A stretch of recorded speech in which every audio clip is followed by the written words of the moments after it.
Hello दोस्तों, नमस्कार। आपका हमारे यूट्यूब चैनल पर स्वागत है। आइए देखते हैं इतिहास का वन लाइनर क्वेश्चन।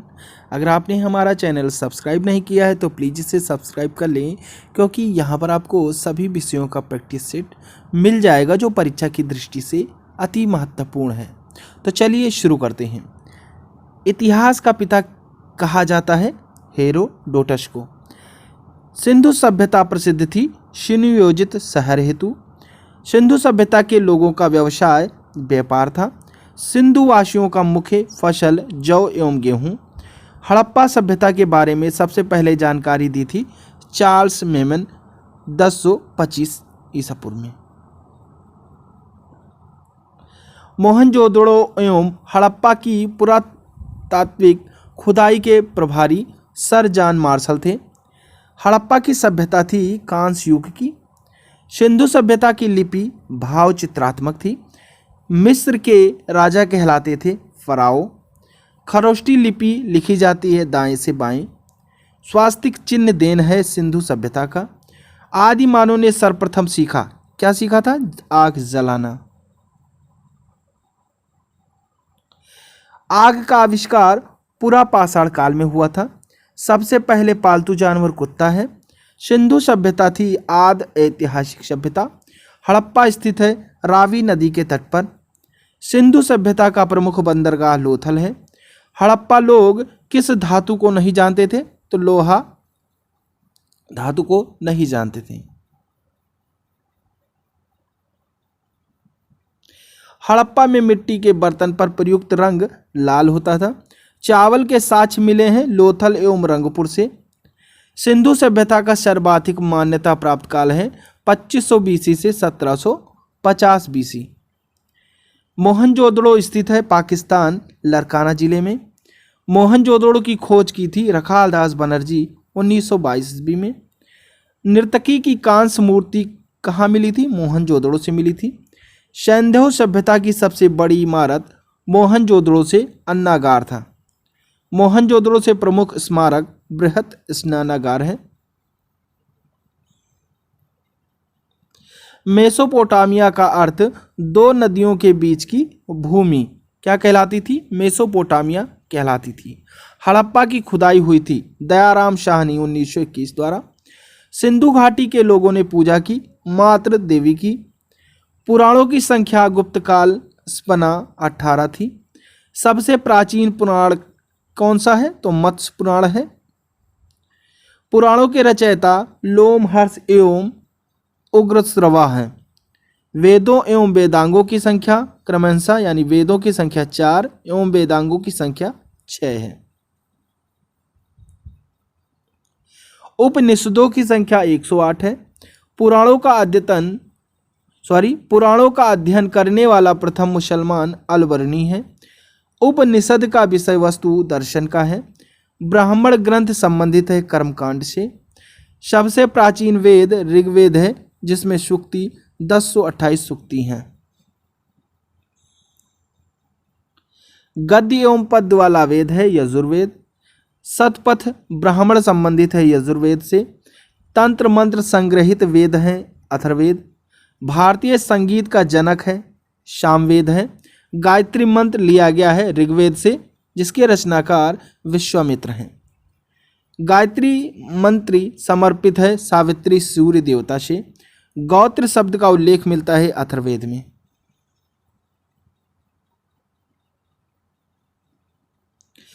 भागवत धर्म के प्रवर्तक हैं कृष्ण। भक्ति आंदोलन का प्रारंभ अलवर संतों ने किया है। आर्यों की जानकारी का स्रोत ऋग्वेद है। ऋग्वेद में सर्वाधिक बार वर्णित नदी सिंधु नदी है। ऋग्वेद में सर्वाधिक पवित्र नदी सरस्वती नदी है। ऋग्वेद में वर्णित प्रमुख देवता इंद्र पुरंदर हैं। ऋग्वेद में सबसे वाद में निर्मित मंडल 10वां मंडल है। ऋग्वेद में सोम को समर्पित मंडल 9वां मंडल है। सत्यमेव जयते लिया गया है मुंडकोपनिषद से। प्राचीन हिंदी विधि का लेखक मनु। स्मृति ग्रंथों में सबसे प्राचीन मनुस्मृति है। पुस्तक मिताक्षरा के लेखक विज्ञानेश्वर हैं। महाभारत का अन्य नाम जय संहिता है।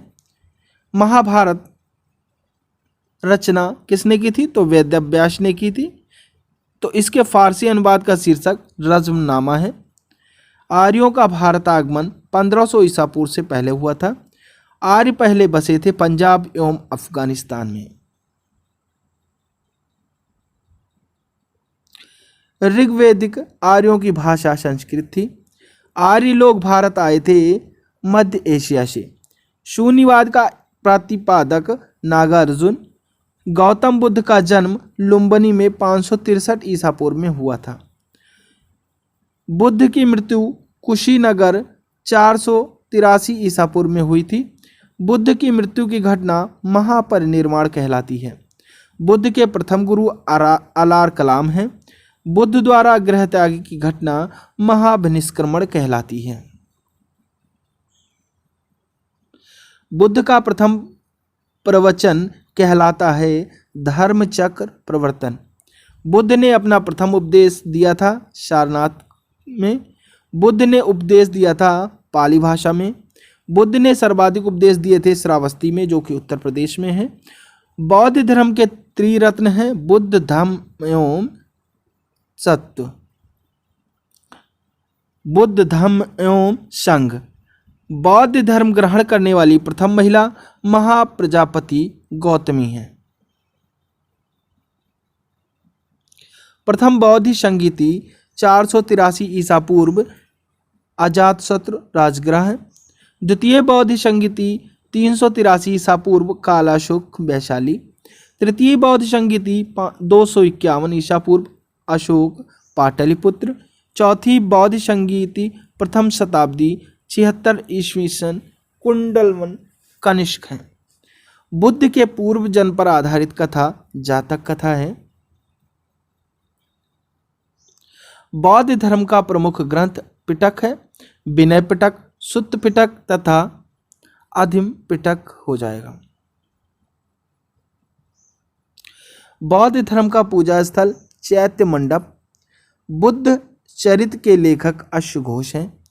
आजीवक पंथ का प्रवर्तक बहुखाली घोष हैं। हिजरी संवत की शुरुआत 622 ईसा पूर्व है। सिख वाद का प्रवर्तन 1500 ईस्वी 16वीं सदी हो जाएगा। इस्लाम के प्रवर्तक हजरत मोहम्मद साहब का जन्म 570 ईस्वी मक्का में हुआ था। जैन धर्म के प्रथम तीर्थंकर ऋषभदेव हैं। जैन धर्म के अंतिम यानी 24वें तीर्थंकर महावीर स्वामी हैं। जैन तीर्थंकर की जीवनी का उल्लेख कल्प सूत्र में मिलता है। सूफी धर्म आंदोलन का विकास 9वीं सदी में हुआ है। महावीर का जन्म वैशाली कुंडलपुर 540 ईसा पूर्व में हुआ। महावीर की मृत्यु पावापुरी में 468 ईसा पूर्व में हुआ। महावीर किस राजघराने में पैदा हुए थे? तो क्षत्रिय राजघराने में पैदा हुए थे। महावीर का प्रथम अनुयायी जमाली, जो इनके दामाद थे, हुए थे। महावीर एवं बुद्ध दोनों ने उपदेश हुए बिंबिसार के शासन काल में। जैन धर्म के त्रिरत्न हैं सम्यक दर्शन, सम्यक ज्ञान और सम्यक आचरण। जैन धर्म के दो समुदाय श्वेतांबर एवं दिगंबर। श्वेतांबर मतलब श्वेत वस्त्र धारण करने वाले और दिगंबर मतलब बिल्कुल नग्न रहने वाले। जैन धर्म का चरम लक्ष्य मोक्ष हो जाएगा। प्रथम जैन सभा 322 ईसा पूर्व चंद्रगुप्त मौर्य पाटलिपुत्र में हुई। दूसरी जैन सभा 512 ईसा पूर्व वल्लभी गुजरात में हुई। जैन साहित्य को कहा जाता है आगम।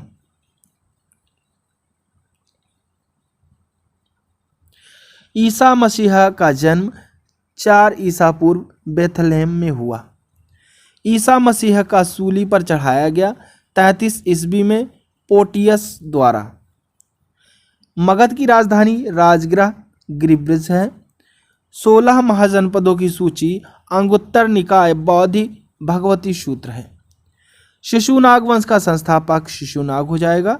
हर्यक वंश के संस्थापक बिंबिसार हैं। पाटलिपुत्र की स्थापना की थी उदयन ने। पाटलिपुत्र बसा है गंगा सोन के संगम पर। अमित्र घात के रूप में प्रसिद्ध था बिंदुसार।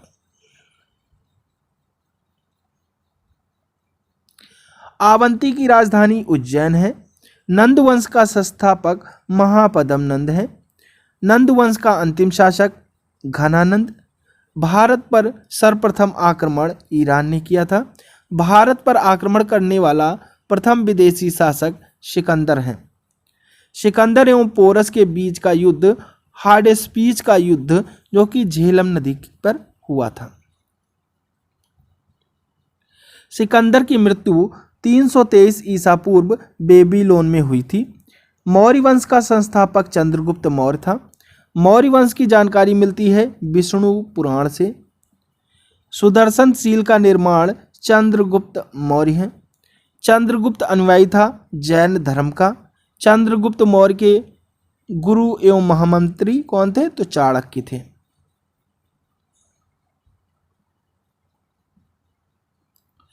भारत का मैकियावेली कहा जाता है चाणक्य को। चाणक्य कौटिल्य का अर्थशास्त्र किस पर है? तो प्रशासन पर है। चंद्रगुप्त ने जैन धर्म की शिक्षा ली थी भद्रबाहु से। चंद्रगुप्त मौर्य के दरबार में आने वाला प्रसिद्ध यूनानी मेगास्थनीज था जिनकी पुस्तक इंडिका है। चंद्रगुप्त मौर्य की मृत्यु 298 ईसा पूर्व श्रवण बेलगोला शल्यखना से हुई थी। अपने जीवन के अंतिम दिनों में जैन धर्म को अपनाया। किसने अपनाया था? चंद्रगुप्त मौर्य ने। शिलालेख का प्रचलन प्रारंभ किया अशोक ने। अशोक ने धम्म स्वीकार किया था कलिंग युद्ध के बाद जो कि 261 ईसा पूर्व में हुआ था। अशोक ने बौद्ध धर्म के प्रचार के लिए श्रीलंका भेजा था महेंद्र एवं संघमित्रा को। अशोक का राज्याभिषेक 269 ईसा पूर्व में हुआ। अशोक का सबसे लंबा स्तंभ 7वां स्तंभ है। अशोक का नाम अशोक है मास्की एवं गुर्जरा अभिलेख में। अशोक ने स्वयं को मगध का सम्राट बताया आब्रू अभिलेख में। कलिंग की विजय का वर्णन 13वें शिलालेख में है। सांची का स्तूप बनवाया था अशोक ने। श्रीनगर की स्थापना अशोक ने की थी कल्हड़ की राजतरंगड़ी से। अशोक के शिलालेखों की खोज फैंथलर ने 1750 ईस्वी में की थी। अशोक के अभिलेख को सर्वप्रथम पढ़ा था जेम्स प्रेसम ने जो कि 1837 ईस्वी में। अशोक की मृत्यु 232 ईसा पूर्व में हो गई थी। हरिसेन का इलाहाबाद प्रशस्ति लेख जानकारी देता है समुद्रगुप्त का। मौर्य वंश का अंतिम शासक था बृहदर्थ। शुंग वंश की नींव डाली थी पुष्यमित्र शुंग। भरहूत स्तूप का निर्माण करवाया था पुष्यमित्र शुंग ने। भारतीय सीमा में प्रवेश करने वाला प्रथम यवन शासक डोमेट्रियस प्रथम था। डोमेट्रियस को पराजित किया पुष्यमित्र शुंग ने। पुष्यमित्र शुंग ने अश्वमेघ यज्ञ कराया था। कितने यज्ञ कराए थे? तो 2 यज्ञ कराए थे। सातवाहन वंश की स्थापना की थी शिमुक ने। 10 राज युद्ध लड़ा गया था परशुणी रावी नदी के तट पर। भारत में सर्वप्रथम सोने के सिक्के जारी किए हिंदी यूनानियों ने। शुद्ध सोने के सिक्के चलवाए कुषाणों ने। सर्वाधिक स्वर्ण मुद्राएं जारी हुए गुप्त काल में। शीशे के सिक्के चलवाए थे सातवाहनों ने। चांदी का सिक्का सर्वप्रथम चलवाया था चंद्रगुप्त द्वितीय विक्रमादित्य ने। ₹100 का सिक्का भारत में पहली बार ढाला गया शेर शाह सूरी के काल में। आना का सिक्का चलाया शाहजहां ने। कुषाण वंश का संस्थापक कुजुल कुडफिसेस थे। बुद्ध की खड़ी प्रतिमा बनी कुषाण काल में। कुषाण वंश का प्रसिद्ध शासक था कनिष्क। कनिष्क की पहली राजधानी पुरुषपुर थी। कनिष्क की दूसरी राजधानी मथुरा थी। शक संवत चलवाया कनिष्क ने 78 ईस्वी में। मूर्तियों का निर्माण हुआ कुषाण काल में। मंदिर का निर्माण हुआ गुप्त काल में। गुप्त वंश का संस्थापक श्रीगुप्त थे। मंदिर निर्माण कला में विमान शैली का प्रचलन हुआ था चोल वंश के शासन में। दशमलव प्रणाली का जन्म हुआ गुप्त काल में। राष्ट्रीय पंचांग आधारित है शक संवत पर। चरक थे आयुर्वेद के जनक। सिल्क मार्ग का निर्माण करवाया कनिष्क ने। कुषाण वंश का अंतिम शासक था वासुदेव। गुप्त वंश की जानकारी मिलती है वायु पुराण से। भारत का नेपोलियन किसको कहा जाता है? तो समुद्रगुप्त को कहा जाता है, जो कि आर्थर स्मिथ ने कहा था। किसे? समुद्रगुप्त को भारत का नेपोलियन कहा था। किसने? आर्थर स्मिथ ने। सिक्कों पर बीड़ा बजाते दर्शाया गया समुद्रगुप्त को। भारत का विस्मारक है वल्लभ भाई पटेल। भारत का आइंस्टीन नागार्जुन को कहा जाता है। भारत का मिल्टन अश्व घोष को कहा जाता है। ईरान का नेपोलियन नादिर शाह। भारत का नेपोलियन समुद्रगुप्त। समुद्रगुप्त का दरबारी कवि हरिसेन। चीनी यात्री फाह्यान भारत आया था समुद्रगुप्त द्वितीय के काल में। चंद्रगुप्त द्वितीय ने अपनी दूसरी राजधानी बनाया उज्जैन को। विक्रम संवत प्रारंभ हुआ था 58 ईस्वी से। गुप्तकालीन चांदी का सिक्का रूपक, स्वर्ण सिक्का दिनार है। नालंदा विश्वविद्यालय का संस्थापक कुमारगुप्त हैं। नालंदा विश्वविद्यालय को ध्वस्त किया बख्तियार खिलजी ने। विक्रमशिला विश्वविद्यालय की स्थापना धर्मपाल 770 से 810 ईस्वी में। महरौली में स्थित महाराजा के लौह स्तंभ को बनवाया चंद्रगुप्त द्वितीय ने। गंगई कोड कहा जाता है राजेंद्र प्रथम को। गुप्त काल की राजकीय भाषा थी संस्कृत। तो आज के लिए बस इतना ही। नेक्स्ट प्रैक्टिस सेट देखने के लिए आप हमारे चैनल को सब्सक्राइब कर लीजिएगा, जिससे आपको नोटिफिकेशन मिल सके हमारे वीडियो के डालते ही। तो चलिए, थैंक यू। जय हिंद, जय भारत।